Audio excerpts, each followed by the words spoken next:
എനിക്കായി കരുതുന്നവൻ, ഭാരങ്ങൾ വഹിക്കുന്നവൻ, എനിക്കായി കരുതുന്നവൻ, ഭാരങ്ങൾ വഹിക്കുന്ന.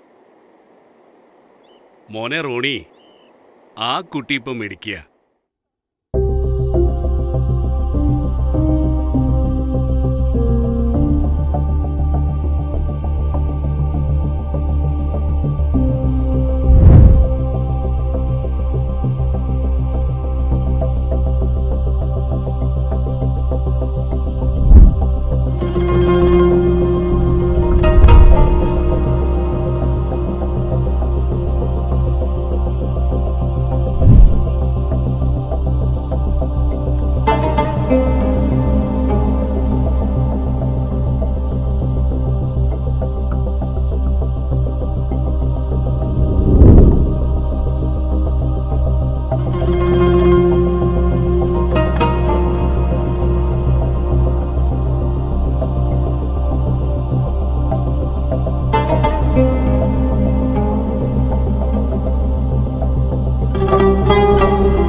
എന്താ വൈകിയത്? സ്പെഷ്യൽ ക്ലാസ് ഉണ്ടായിരുന്നു.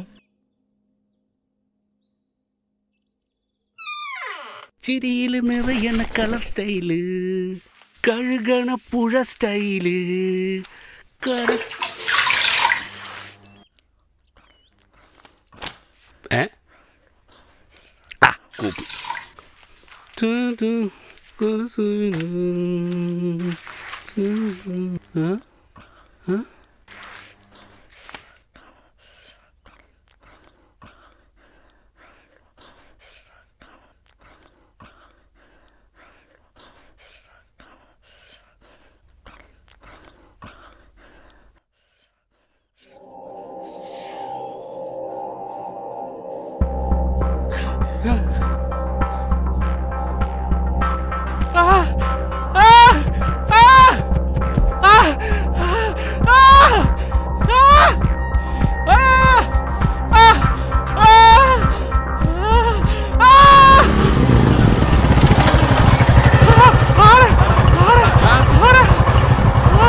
ഇവിടുത്തെ വേലക്കാരനെന്ന് പ്രോബ്ലം ഉണ്ടോ? അറിയില്ല, ആളൊരു കോമൺ ടൈപ്പാണ്. നീ വാ.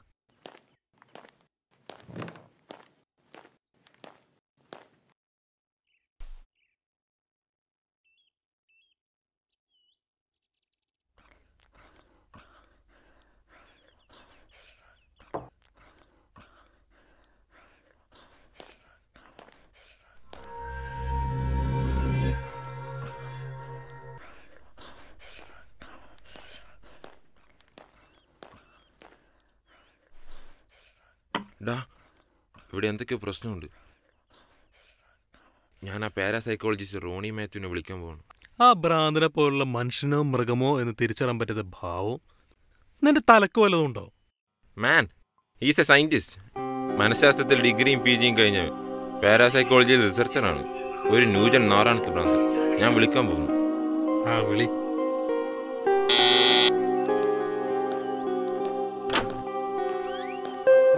വിവേക്. ആ ഞാനാ. വെൽക്കം. ഞാൻ കാര്യങ്ങളൊക്കെ പറഞ്ഞിരുന്നല്ലോ. വായിരിക്ക്.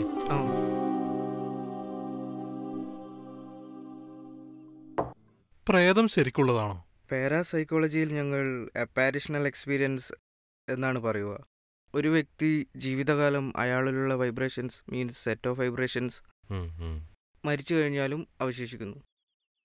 അത് ചിലപ്പോൾ മറ്റുള്ളവരിൽ സ്വാധീനം ചെലുത്താം. അതിനെ നമ്മൾ പ്രേതം കൂടി എന്നൊക്കെ പറയും. ഇതിലെന്തെങ്കിലും സയന്റിഫിക് ഉണ്ടോ? കേരളത്തിലെ നമ്പർ 1 യൂണിവേഴ്സിറ്റിയുടെ പേര് പറയൂ. കാലിക്കറ്റ്. സോ കാലിക്കറ്റ് യൂണിവേഴ്സിറ്റിയുടെ മാസ്റ്റർ ഓഫ് സൈക്കോളജിയുടെ സിലബസാണിത്. ഇതിൽ എക്സ്ട്രാ സെൻസറി പെർസെപ്ഷൻ എന്ന് പറയുന്ന ഭാഗം നോക്കൂ. അതിൽ ടെലിപ്പതി, പ്രീകോഗ്നിഷൻ, ക്ലേവോയൻസ്, മീഡിയൻഷിപ്പ്, അതായത് അതീന്ദ്രിയമായ കഴിവുകൾ. ടെലിപ്പതി മറ്റൊരാളുടെ മനസ്സ് വായിക്കാനുള്ള കഴിവ്, ഭാവി കാലത്തെക്കുറിച്ച് മനസ്സിലാക്കാനുള്ള കഴിവ്. ക്ലേവോയൻസ് കണ്ണിൽ കാണാത്തത് കാണാനുള്ള കഴിവ്. മീഡിയൻഷിപ്പ് ആത്മാവുമായി കോൺവെർസേഷൻ നടത്താനുള്ള കഴിവ്. എനിക്ക് വിശ്വാസം വരുന്നില്ല. ആർട്സ് സബ്ജക്റ്റും സയൻസ് സബ്ജക്റ്റും തമ്മിലുള്ള ഡിഫറൻസ് എന്താ? ആർട്സ് സബ്ജക്റ്റിൽ ഒരു എക്സ്പെരിമെൻ്റ് ചെയ്താൽ കിട്ടുന്ന ഉത്തരം ചിലപ്പോൾ പലതായിരിക്കും. ബട്ട് സയൻസ് അങ്ങനെയല്ല, സെയിം ആയിരിക്കും. കുറച്ച് സാൾട്ട് എടുത്ത് അതിൽ ഡയല്യൂട്ട് HCl മിക്സ് ചെയ്താൽ കാർബണേറ്റ് ആണെങ്കിൽ ബ്രിസ്ക് ഫ്രൻസ് കിട്ടും. അത് ഞാൻ ചെയ്താലും നിങ്ങൾ ചെയ്താലും ഒന്ന് തന്നെയായിരിക്കും. ആർട്സ് സബ്ജക്റ്റിലാണെങ്കിൽ ഡിഫറൻസ് കാണാം. ഞാൻ കാണിച്ചത് ഒരു സയൻസ് സബ്ജക്റ്റിൻ്റെ സിലബസാണ്.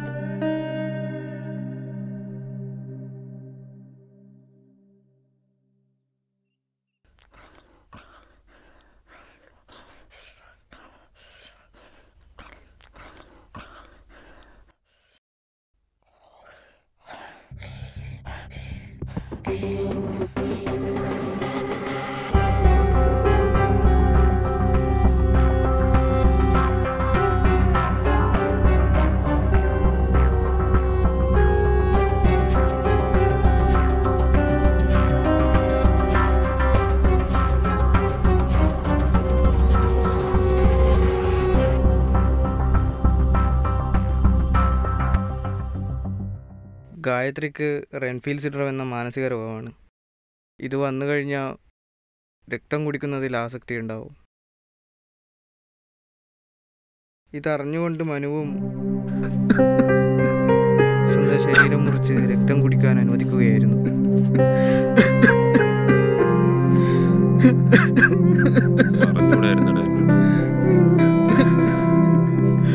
അവളുടെ ഭാവിയെ കുറിച്ച് ഓർത്താ ഞാൻ.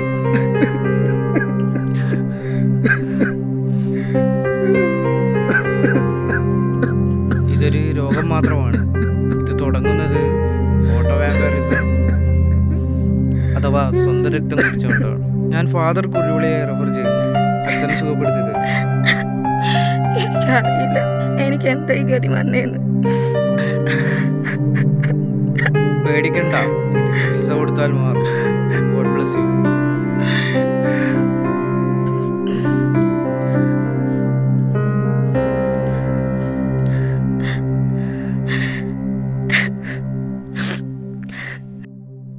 ഈ കുട്ടിയുടെ കേസിൽ മുഖത്തെ സ്കിൻ പ്രോബ്ലം കാരണം മറ്റുള്ള കുട്ടികളുടെ പരിഹാസവും മാനസിക നില തെറ്റിയും പിന്നെ മാനസിക സമ്മർദ്ദം കൊണ്ട് ഭക്ഷണം കഴിക്കാതെ വന്നപ്പോ ഹീമോഗ്ലോബിൻ കുറവ് മൂലം ഈ രോഗം വന്നതാ. ട്രീറ്റ്മെന്റ് ബ്ലഡ് ഇഞ്ചെക്ട് ചെയ്യുക, സൈക്കോതെറാപ്പി, പിന്നെ ആ ജോലിക്കാരൻ ചെക്കന് പ്രാന്ത് പിടിച്ചു. പിള്ളേര് പോയിട്ടുണ്ട് പിടിക്കാൻ.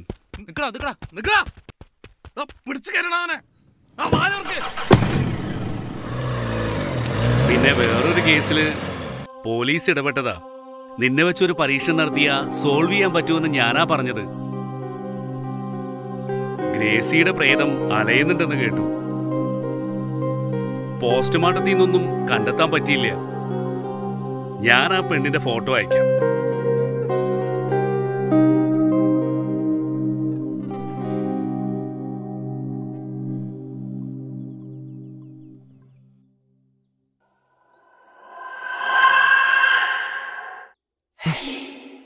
ഹലോ, റോണി മാത്യു അല്ലേ? അതെ.